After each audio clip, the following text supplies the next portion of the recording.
Hello friends, आप सभी लोगों का स्वागत है आपके अपने चैनल फ्रेशर क्लासेस में। तो फ्रेंड्स, जैसा कि ये वीडियो पार्ट बाय पार्ट आ रहा है किसका, तो मैथ का प्रैक्टिस सेट नंबर 6 है ना। प्रैक्टिस सेट नंबर 6 है जो हम प्रीवियस ईयर सॉल्व कर रहे हैं यहाँ पर। तो ये आपका पार्ट 2 है, ठीक ना, प्रैक्टिस सेट नंबर 6 का।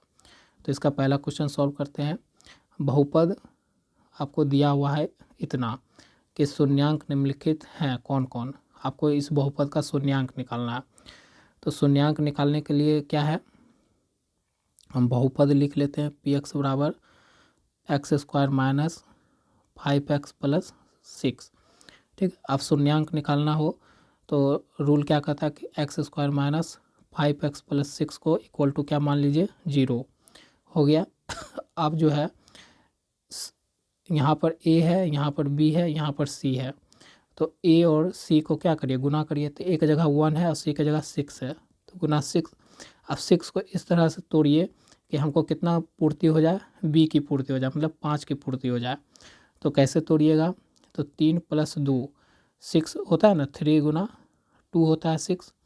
तो इसको जोड़े, अगर 3 और 2 को जोड़े तो 5 हो रहा है। तो इसका मतलब हमको समझ में आ गया कि हमको यहाँ पर क्या करना है, यहाँ पर x square minus 3x minus 2x, क्योंकि माइनस में है ना, तो माइनस माइनस जोड़ेंगे तभी ना -5 आएगा। अब +6 = 0। तो x क्या होगा, x माइनस 3 2x, यहाँ से -3 = 0। तो x माइनस 3 और x प्लस -2 = 0। तो x माइनस 3 को एक बार 0 के बराबर, x माइनस 2 को एक बार 0 के बराबर। तो x बराबर 3 और x बराबर 2। ठीक है, ये दोनों आया। तो हमारा जो है दो जो शून्यांक होगा इस बहुपद का, ये गिवन दिए हुए बहुपद का जो दो शून्यांक है वो कौन कौन दो शून्यांक है, तो 3 है और 2 है। ठीक है ना। तो यहाँ पर ऑप्शन ए में दिख रहा है, तो ऑप्शन ए आपका राइट हो जाएगा। आगे बढ़ते हैं। वह चर मान जिसकी बारंबारता वितरण में सर्वाधिक हो कहलाता है। सर्वाधिक हो तो क्या कहलाता है, बहुलक ही तो कहलाता है।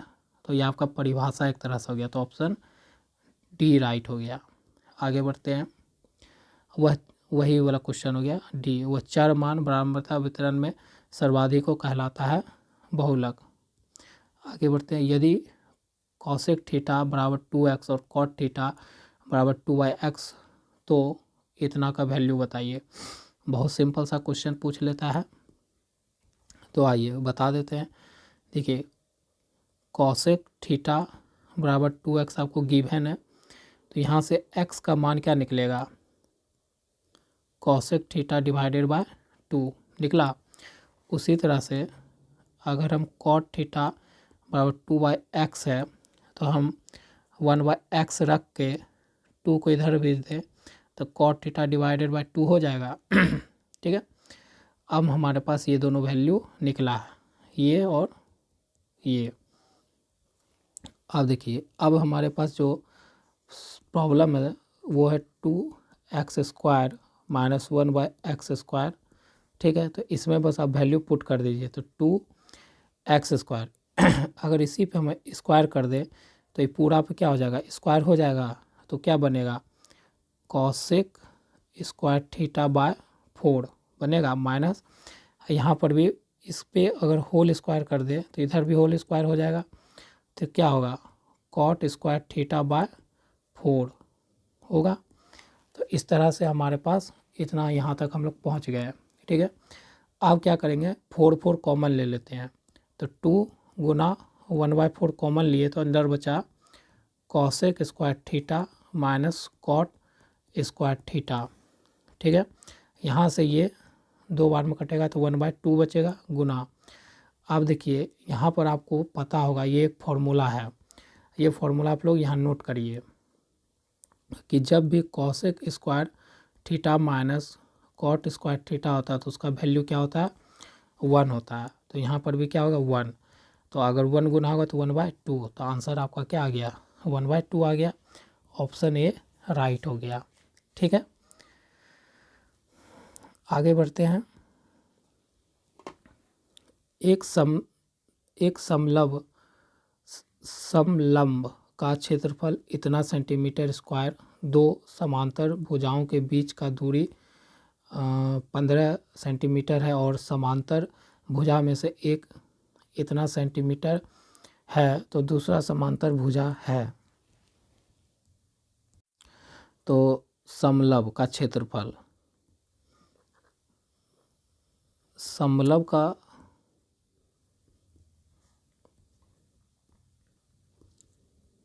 क्षेत्रफल, ठीक है, क्या होता है बताइए। समलंब का क्षेत्रफल फॉर्मूला याद है, ये होता है 1/2 गुना में h और a प्लस b, यही होता है ना ये।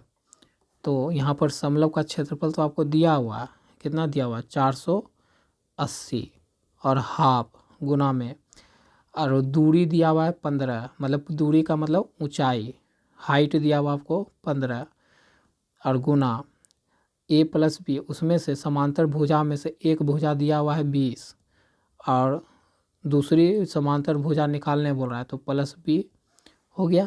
अब 2 को इधर भेज देंगे तो 48 गुना में 2 डिवाइडेड बाय 15, यहाँ पर बचेगा 20 प्लस बी। ठीक है, 5 से काटेंगे 2 बार में, 5 से काटेंगे 3 बार में, तो यहाँ पर बचेगा 8 का 8 16, 4 का 9 गुना में 2 3 से इसको काट देंगे तो 3 बार में और 2 बार में। इसको पहले एक बार लिख देते हैं, तो कितना बचा, तो यहाँ आइए, यहाँ पर बचा 2 का 4 3 6, मतलब इसको इससे गुना कर रहे हैं। ठीक है, बराबर 20 प्लस बी। अब b का वैल्यू निकालने के लिए 64 में -20 करना होगा, तो 4 और ये 4, तो b का भी मान हमारा कितना निकला, इतना सेंटीमीटर स्क्वायर, यही तो पूछा था। तो ऑप्शन आपका राइट हो गया बी। ठीक ना। तो समलंब का क्षेत्रफल पूछ रहा था, तो समलंब का क्षेत्रफल मतलब, समलंब का मतलब जानते हैं इसको क्या बोलते हैं, समलंब को इंग्लिश में क्या बोलेंगे, ट्रेपेजियम बोलेंगे। तो इसका फिगर कैसा बनता है, कुछ इस तरह से नहीं बनता है, ये हो गया हाइट मतलब, ठीक है, तो यही यही तो हो गया, ये हो गया मतलब 20, तो ये आपको पूछा था, और ये हाइट आपको दिया हुआ था 15 सेंटीमीटर, और ये ए का वैल्यू है ना, तो यही था। ठीक है ना, तो इसका हम लोग बना लिए। आगे बढ़ते हैं। निम्न में से मूल बिंदु के नियामक कौन हैं, मूल बिंदु के नियामक। मूल बिंदु का मतलब क्या होता है, जैसे हम क्या बोलते हैं ऑरिजिन बोलते हैं, उसी का तो पूछ रहा है। तो ऑरिजिन का मतलब क्या होता है, 0 पे होता है, तो आपका ऑप्शन ए राइट हो जाएगा। ठीक है, आगे बढ़ते हैं। किन आंकड़ों के समूह के माध्यिका तथा बहुलक के नाम मान समान होंगे, किन आंकड़ों के समूह के माध्यिका तथा बहुलक के मान समान होंगे। तो ठीक है, तो चेक करना होगा, आपको सबको पता है माध्य, तो यहाँ पर सिर्फ आपको एक डाटा दिया हुआ है, तो डाटा मैं यहाँ पर सेलेक्ट कर लेता हूँ, और अगर ए हम लेके चलते हैं तो ए हमारे क्या 1 3 3 3 और ये हो गया 5। ठीक है, अब इसमें से अगर हम माध्य खोजने बैठे तो माध्य क्या बोलता है कि सबको जोड़ दीजिए। ठीक है, और इसको गिन लीजिए 1 2 3 4 5, 5 से डिवाइड कर दीजिए, मतलब संख्याओं का योग और जितना टोटल संख्या, यही होता है माध्य निकालने का फॉर्मूला। तो 5 3 8 8 और 9, 5 3 8 8, छोड़ो ऐसे नहीं, ये 3 3 6 3 9 9 1 10 1 15, और यहाँ से 5 5 से ये कटा 3, तो हमारा माध्य कितना निकला, माध्य निकल गया 3। अब इसको हम इरेज करेंगे। इसलिए ऊपर हम लोग लिख लिए। अब हम बहुलक खोजते हैं। बहुलक खोजने का तो आसान तरीका है कि जो दिए हुए डाटा में जो ज़्यादा बार रिपीट हुआ हो वही उसका बहुलक हो जाता है। तो यहाँ 3 देखिए सर्वाधिक बार है, 3 की बारंबारता सर्वाधिक बार है, यहाँ पर 3, तो बहुलक भी हम खोज लिए, बहुलक बराबर 3। ठीक है, ये हो गया। अब देखिए अब हमको खोजना है क्या, माध्यक। तो माध्यक खोजने के लिए क्या है, पहले संख्या को गिनिए, n का पता करिए, 1 2 3 4 5, 5 है और 5 ये n है, ठीक है ना। 5 हमारा क्या होता है, एक विषम संख्या होता है, ठीक है ना, एक विषम संख्या होता है। तो विषम के लिए क्या है कि n + 1/2 कर दीजिए, तो 5 + 1/2 मतलब 6, 6 में 2, 2 से भाग दीजिए 3, मतलब 3 का मतलब क्या, तीसरा पद।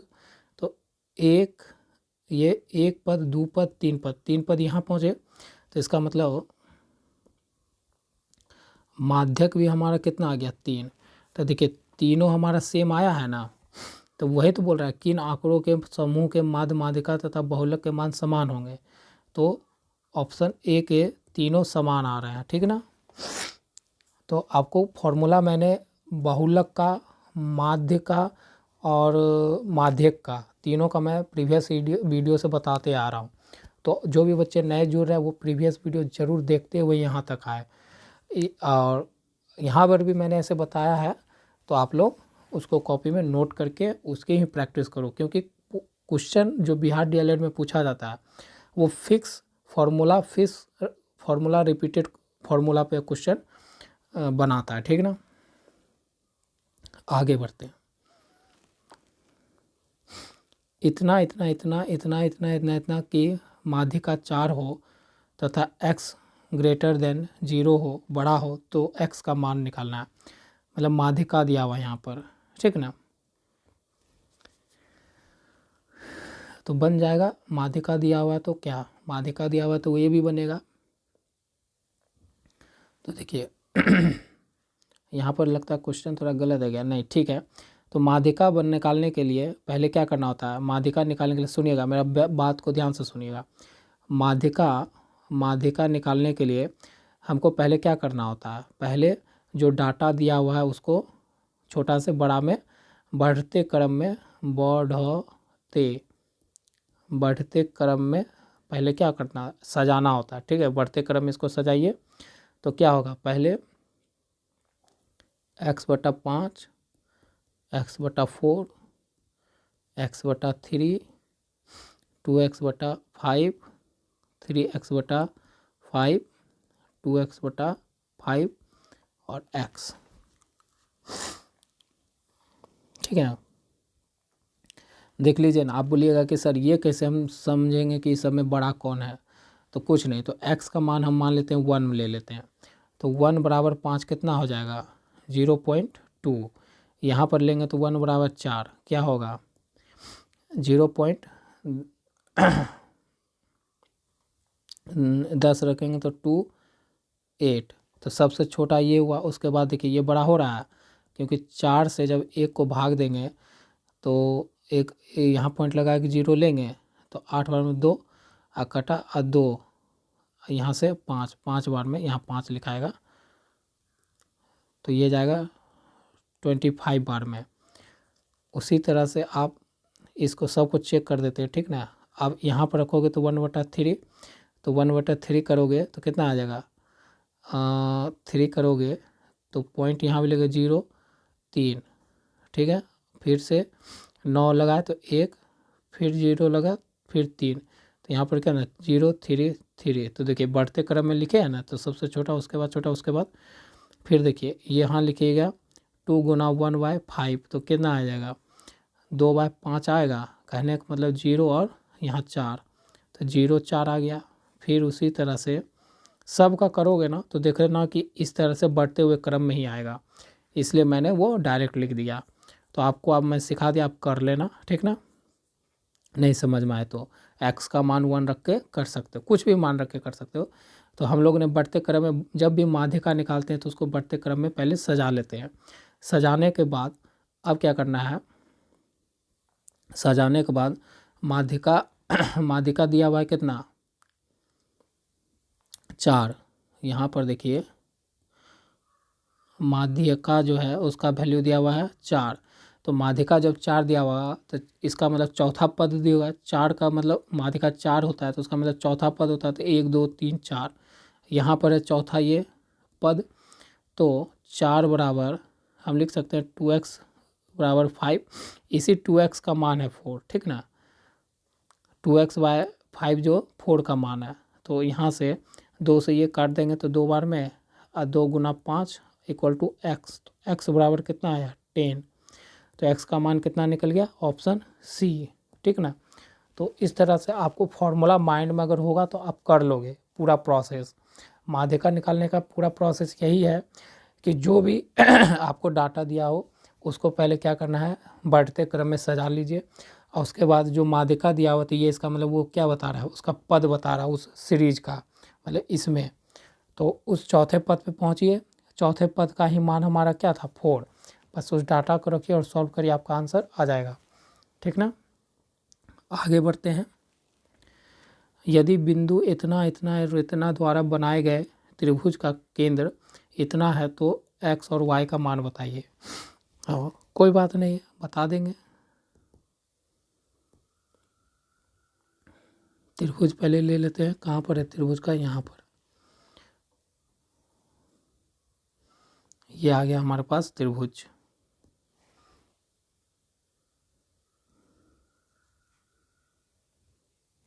ठीक है ना।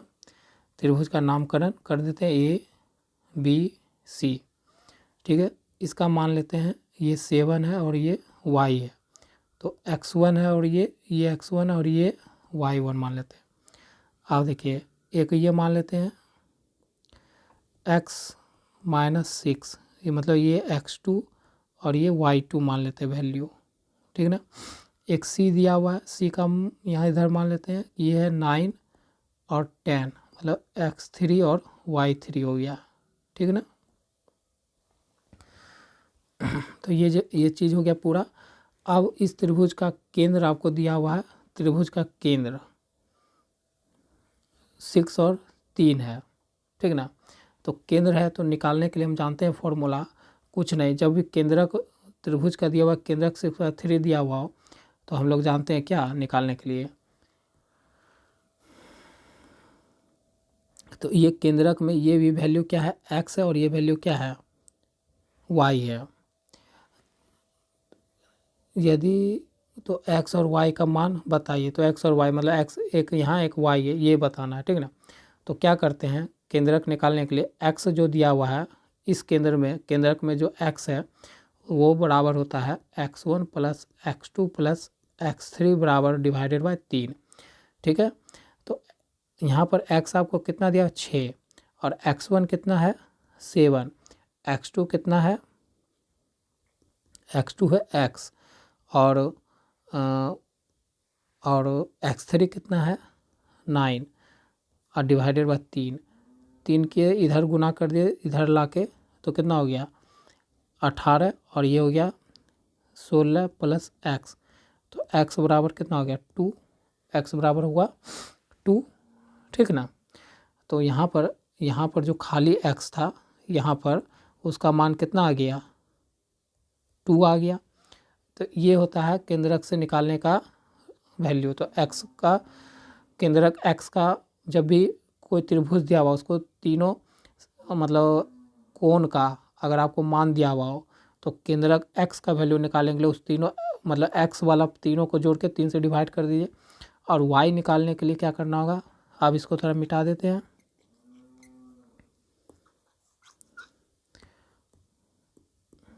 अब y निकालने के लिए क्या है कि y निकालने के लिए y1 plus y2 plus y3 divided by 3, तो y1 क्या है y ही है और y2 क्या है -6 है और y3 क्या है 10 है और डिवाइडेड बाय 3, तो y का मान है 3 और y -6 प्लस 10 डिवाइडेड बाय 3, तो 3 इधर हो गया 9 और y और इधर हो गया 4, तो y बराबर कितना हो गया 5।